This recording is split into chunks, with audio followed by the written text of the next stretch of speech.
उसकी डायरेक्शन लेने जाते हो। तो ये सारे रिट के पार्ट भी कई सारे होते हैं, क्वेश में भी जाते हो, पर क्वेश में तब जाना चाहिए जब केस प्राइमा फेसी ये दिख रहा हो कि केस नहीं बनता। मान लीजिए कोई इंसान है जिसका ऑफेंस में नाम आ गया, चीटिंग में नाम आ गया और चीटिंग में उसका दूर दूर तक कोई लेना देना ही नहीं है, या फिर ट्रांजैक्शन जो थी वो एक सिविल नेचर की है, मतलब कि दो लोग आपस में लकड़ी का या लोहे का काम कर रहे हैं बहुत सालों से। अब एक बार माल भेजा और उसकी पेमेंट उसने नहीं की, 5-7 महीने बीत गए, उसने उसके अगेंस्ट जाके एफआईआर लिखवा दी 420 की। अक्सर थाने में एफआईआर लिख जाया करती हैं। तो ऐसे में सीधा आप हाई कोर्ट चले जाओ और बोलो कि भाई क्वेश किया जाए क्योंकि ये मामला सिविल नेचर का है, आप मुझसे पेमेंट रिकवर कीजिए, आप क्रिमिनलाइज नहीं कर सकते इस केस को। दोस्तों हालांकि सवाल हमारे पास बहुत सारे आते हैं इंस्टाग्राम, फेसबुक पर, या फिर जो हम वीडियोस बनाते हैं यूट्यूब पर लीगल अवेयरनेस के लिए, आपको आपके कानूनी अधिकार बताने के लिए जो वीडियोस लेकर आते हैं, बहुत सारे सवाल आते हैं। बहुत सारे सवाल मेरे पास ये आए कि सर हमें हाई कोर्ट में बेल कब लगानी चाहिए, या हाई कोर्ट में बेल हमें कब नहीं लगानी चाहिए,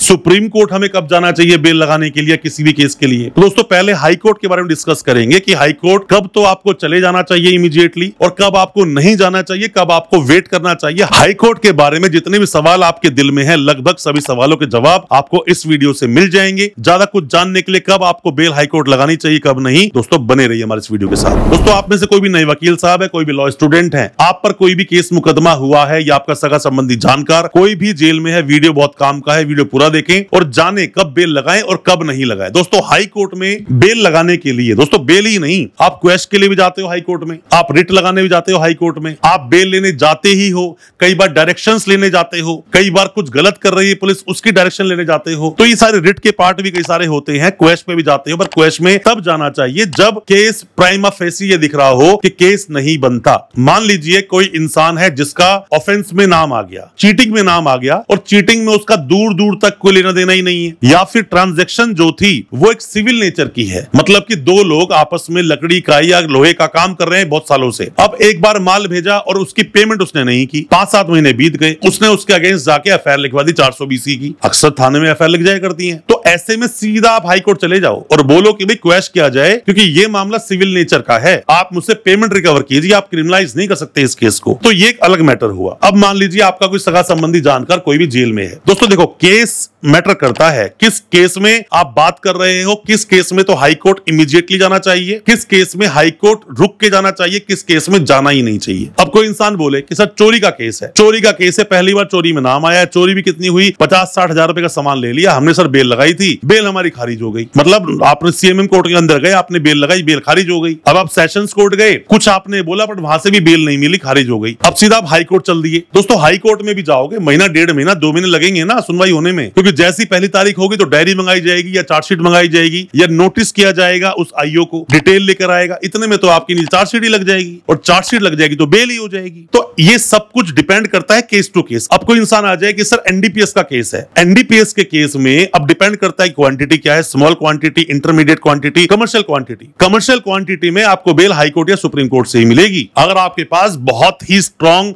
कोई ग्राउंड नहीं है तो आप नीचे सेशन कोर्ट में कितना ही मत्था मारते रहो, जल्दी से बेल नहीं मिलेगी, जल्दी से बेल देते नहीं है ट्रायल कोर्ट। एनडीपीएस केसेस में कमर्शियल क्वांटिटी अगर हो तो ऐसे में मैं बोलूंगा फटाफट से आपको हाई कोर्ट पहुंच जाना चाहिए। हाई कोर्ट जाना चाहिए, चार्जशीट 6 महीने में आएगी, उससे पहले भी जा सकते हो, चार्जशीट आएगी जैसे ही उसके बाद तो आप जा ही सकते हो। आपकी एक बार हाई कोर्ट से बेल डिसमिस हो गई, कोई बात नहीं, दोबारा लगा दो। जैसे ही ग्राउंड बदले, सर्कमस्टेंसेस बदले, आप दोबारा हाई कोर्ट जा सकते हो, 1 बार 2 बार 3 बार 4 बार आप जा सकते हो, पर जब जब ग्राउंड्स बदलोगे तब जा सकते हो। ऐसे नहीं अभी सेम ग्राउंड में बेल डिसमिस हुई, अगले महीने दोबारा पहुंच गए तो जज साहब ही आपसे पूछ लेंगे भाई साहब आए किस ग्राउंड पे हो आप। तो ये सब आप ध्यान रखें। साथ में ही मान लीजिए कोई चीटिंग फॉर्जरी का ऑफेंस है, इससे आप इजी समझ पाओगे। चीटिंग फॉर्जरी का एक ऑफेंस है जिसके अंदर सामने वाले को अरेस्ट किया, 3 महीने में चार्जशीट आनी है, आपने बेल लगाई, आपने नीचे गए, क्योंकि ट्रायल बाय मजिस्ट्रेट होता है केस, फर्स्ट क्लास मजिस्ट्रेट जो होते हैं सीजेएम, चीफ जुडिशियल मजिस्ट्रेट, उनके पास बेल लगाई, बेल डिसमिस हो गई। आप सेशंस कोर्ट में गए, बेल डिसमिस हो गई। मतलब एक ही महीना भी हुआ है उस इंसान को जेल में, दोनों जगह से बेल डिसमिस हो गई। आप चाहो तो हाई कोर्ट जा सकते हो, बिल्कुल आपके पास राइट है। और ऐसे मामलों में अगर थोड़ा सा भी आपने अपने केस को सही से प्रेजेंट कर दिया, चार्जशीट से पहले बेल हो जाएगी। कई बार ऐसा मैंने देखा है केसेस में, खुद अपने केसेस में देखा है। पर अगर मान लो आपकी बेल नहीं हो रही,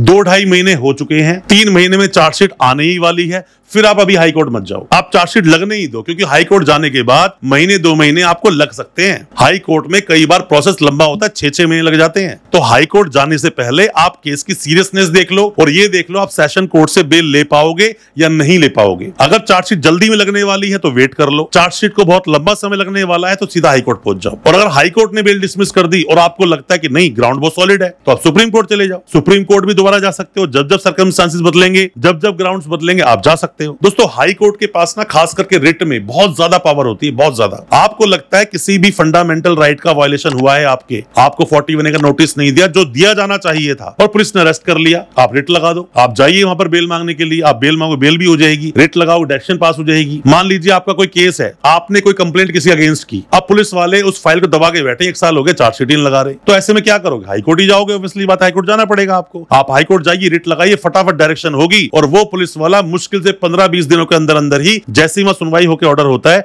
फटाफट चार्जशीट लगा देगा। तो यहाँ पर हाई कोर्ट में जाते ही आपको रिलीफ मिलेगा। कोई एप्लीकेशन पे सुनवाई करनी है जो सुनवाई नहीं हो रही है, बार बार गवाह को नोटिस जा रहा है, गवाह नहीं आ रहा है, आप जाइए हाई कोर्ट, आप डायरेक्शन मांगिए, डायरेक्शन कर देंगे हाई कोर्ट कि आप जाकर 15-20 दिन के अंदर अंदर इसको क्रॉस करो, वरना तो फिर इनको बेल दो। तो दोस्तों अलग अलग सिचुएशन में अलग अलग चीज होती है, वो आपके वकील साहब ही आपको बता पाएंगे जिन्हें एक्सपीरियंस है। क्योंकि अगर कोई भी वकील साहब सिर्फ डिस्ट्रिक्ट कोर्ट में प्रैक्टिस कर रहे हैं, कभी हाई कोर्ट नहीं गए, तो हाई कोर्ट की प्रोसीडिंग क्या है उन्हें पता नहीं है, प्रोसेस क्या है बेल को लगाने का, फाइट करने का, बेल लेने का उनको पता नहीं है, तो वहां थोड़ी सी गड़बड़ हो सकती है। इस बात को आप समझ लेना। दोस्तों मैं उम्मीद करता हूं जो मैंने आपको हाई कोर्ट के बारे में आज बताया आपको समझ आया होगा। फिर भी कोई भी किसी तरह के सवाल हैं, आप सवाल पूछ सकते हैं, कमेंट बॉक्स में सवाल पूछते हैं। उम्मीद करता हूं दोस्तों आज का हमारा वीडियो आपको अच्छा लगा होगा। अच्छा लगा हो आज का वीडियो, चैनल को सब्सक्राइब करना बिल्कुल ना भूलें, साथ में लगा बेल आइकन जरूर दबा दें ताकि इसी तरह की लीगल अवेयरनेस की वीडियोस आप तक पहुंच सके सबसे पहले। बहुत बहुत शुक्रिया दोस्तों, धन्यवाद हमारे इस वीडियो के साथ बने रहने के लिए।